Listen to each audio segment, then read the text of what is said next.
სასტუმროს ნომრებში ზოგადად როცა ითვლება რომ არის მისაწვდომი, რეალურად არის მისაწვდომი მხოლოდ ძირითადად ეტლით მოსარგებლე ადამიანებისთვის და უსინათლოების საჭიროებები ნაკლებად არის ხოლმე გათვალისწინებული. აი მაგალითად, თქვათ, კონდიციონერი და გამათბობელი, ხო?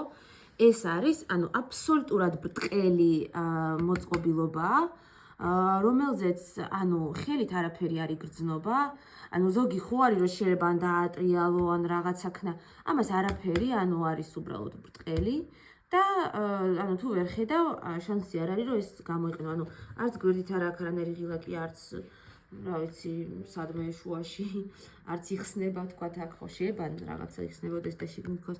ანუ არაფერი არ არის და ეს ნიშნავს, რომ ყოველ ჯერზე როცა აი ახლა შემთხვევით ვაწოლე და რაღაც ჩაირთო, არც ვიცი რა.